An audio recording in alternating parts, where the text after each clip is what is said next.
অমৃত কোথায় পাওয়া যাবে? ক্ষীরসাগরে পাওয়া যাবে, যেখানে বিষ্ণু অবস্থান করছেন। মানে ক্ষীরসাগর যদি মন্থন করা হয় তাহলে সেই সমুদ্র থেকে অমৃত উঠবে, এবং অমৃত উঠলে সেই অমৃত যদি দেবতারা গ্রহণ করেন তাহলে তারা অমরত্ব প্রাপ্ত হবেন। নমস্কার, আমি মধুমিতা। মহামানবের সাগর তীরে এই চ্যানেলে আপনাদের সকলকে স্বাগত। আশা করি সকলে ভালো আছেন। আজকে আমি বিষ্ণুর কুর্ম অবতার নিয়ে বলবো। এই কুর্ম অবতারের আগে হয়েছে মৎস্য অবতার। প্রতিটি সেশন, যাকে বলা হয় যে জীবনের সেশন বলা হয়, পৃথিবীর যে সেশনগুলো বলা হয়, 4টে করে যুগ থাকে। সত্য যুগ, ত্রেতা যুগ, দ্বাপর যুগ আর কলি যুগ। এবার সত্য যুগে বিষ্ণু বেশ কয়টি অবতার আমরা পাই। তার মধ্যে আছে মৎস্য অবতার, কুর্ম অবতার, বরাহ অবতার, এটা তো আছে। তা এখানে আজকে আমি কুর্ম অবতার নিয়ে বলবো।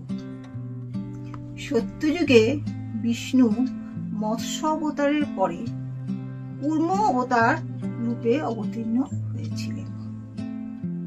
সেক্ষেত্রে পুরাণ কথা অনুযায়ী সেই সময় দুর্বাসা মুনি ছিলেন।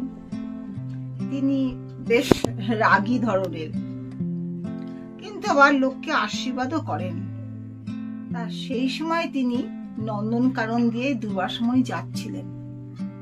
ওই সময় দেবরাজ ইন্দ্র হাতি করে চড়ে আসছিলেন।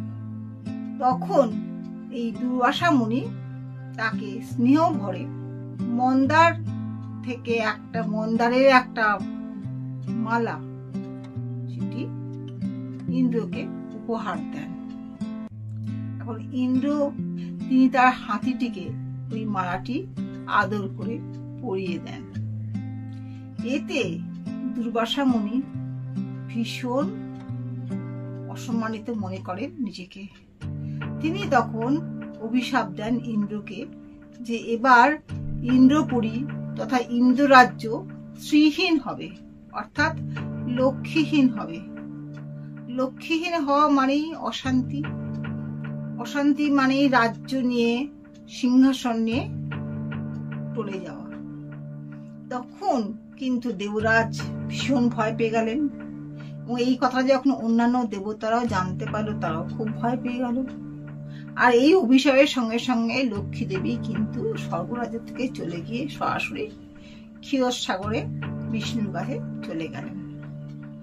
এইবার যেটা হলো, দেবতারা ভয় পেয়ে প্রজাপতি ঋষি ব্রহ্মার কাছে গেলেন। প্রজাপতি ঋষি ব্রহ্মার কাছে যাওয়ার পর সব জানালেন, এবং ব্রহ্মা বললেন চলুন আমরা সকলে মিলে বিষ্ণুর কাছে যাই ক্ষীরসাগরে তার সঙ্গে দেখা করতে।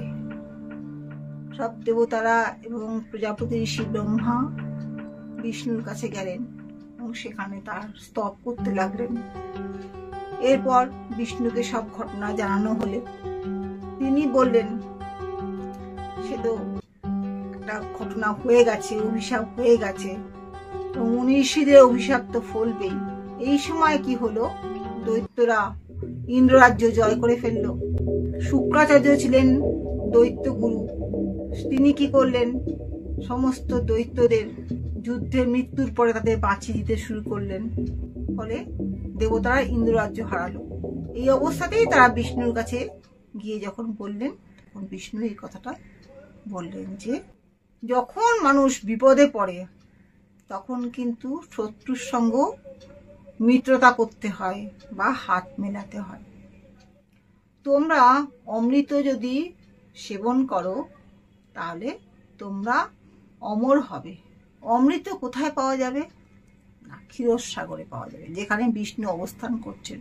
তখন তিনি দেবতাদের বললেন যে সমুদ্র যদি মন্থন করা হয়, মানে ক্ষীরসাগর যদি মন্থন করা হয় তাহলে সেই সমুদ্র থেকে অমৃত উঠবে, এবং অমৃত উঠলে সেই অমৃত যদি দেবতারা গ্রহণ করেন তাহলে তারা অমরত্ব প্রাপ্ত হবেন। দেবতারা বলেন তাহলে আমরা কিভাবে মন্থন করব। বলে তোমরা মন্দার পর্বতকে নিয়ে আসবে এবং বাসুকিকে তোমরা দড়ি হিসেবে ব্যবহার করবে। এখানে মন্থনটা করা হবে দুধ থেকে যেমন মাখন তোলা হয় সেভাবেই হবে, এবং সেই সর্পরজ্জুকে সেই রজ্জু হিসেবে ব্যবহার করা হবে এবং মন্দারকে তার সেই ঘানির মাঝখানের জিনিসটা হিসেবে ব্যবহার করা হবে। দেবতারা তাহলে কি আমরা নিজেরা এইভাবে মন্থন করবো? না, শুধু দেবতাদের মন্থনে হবে না, এতে বিপুল শক্তির প্রয়োজন আছে। তার আগে বলি, এই মন্থনের সময় শুধু অমৃত উঠবে না, অমৃত সকলের শেষে উঠবে। তার আগে বিশাল গরল মানে বিষ উঠবে।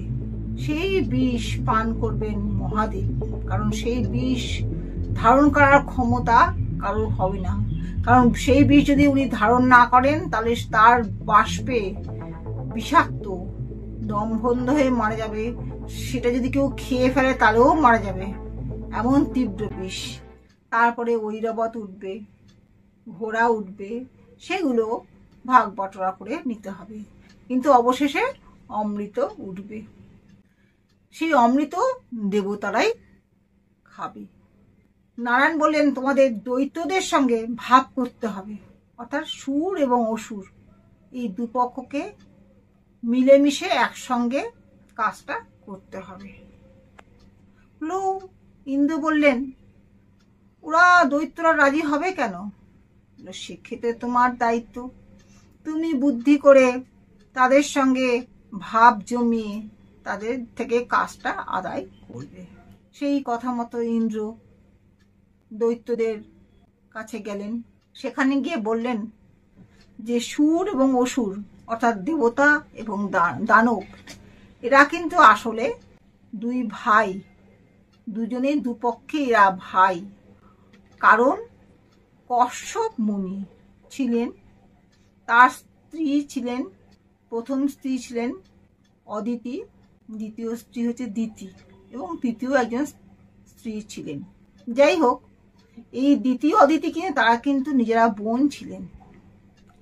এই দ্বিতীয় যে সন্তান হয় তারা হলো গিয়ে দৈত্য, আর অদিতির ছেলেরা হলেন দেবতা।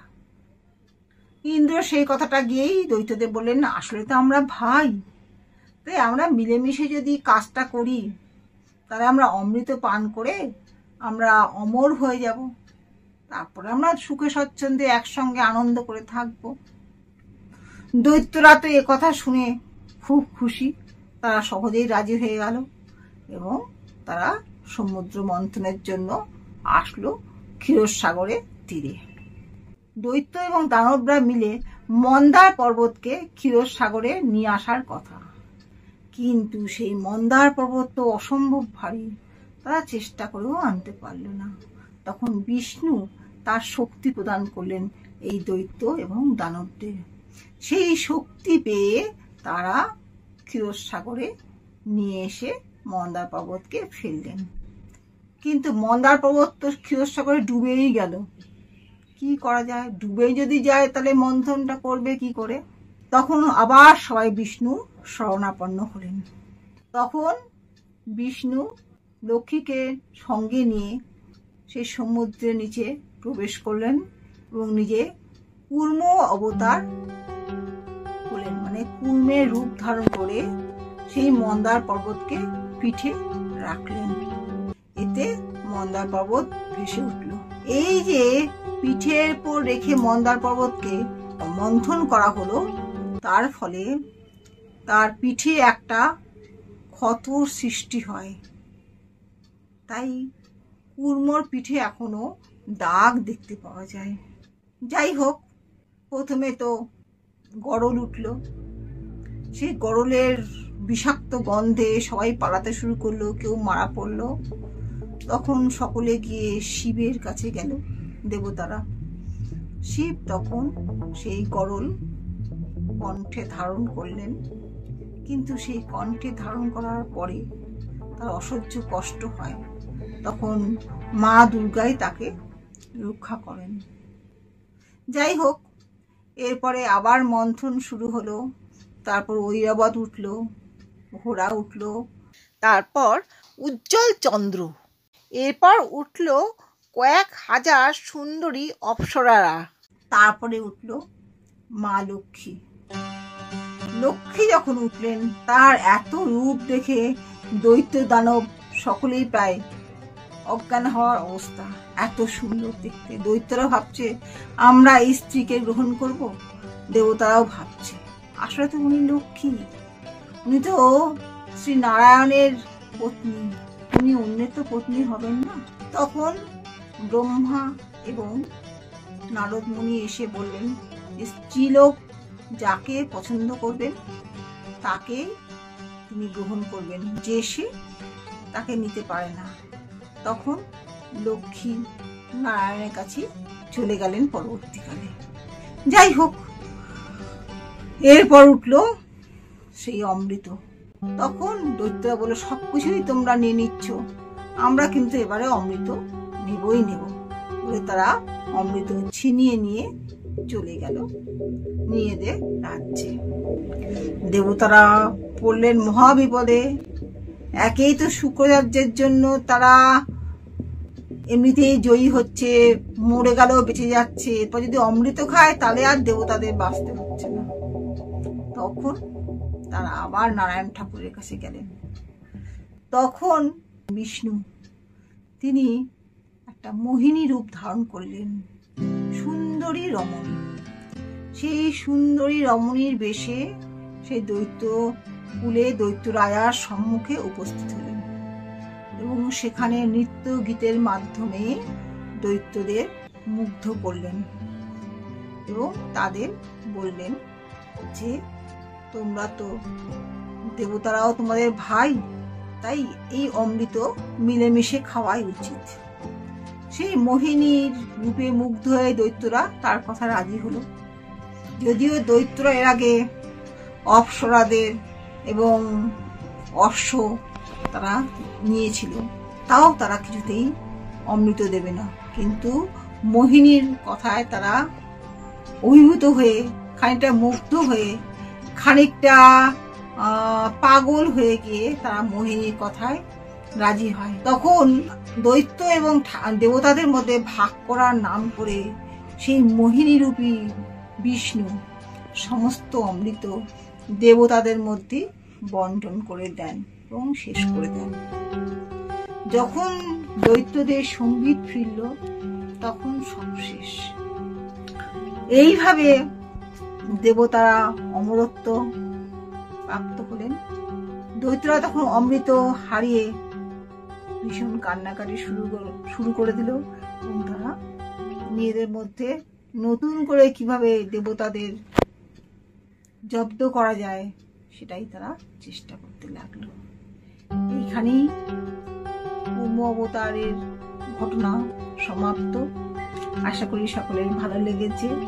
ভালো লাগলে একটা লাইক দেবেন, সাবস্ক্রাইব করে না থাকলে সাবস্ক্রাইব করবেন, আর যদি খুব ভালো লেগে থাকে তাহলে একটু শেয়ার করবেন। আজকে এখানেই শেষ করছি। সবাই ভালো থাকুন। নমস্কার।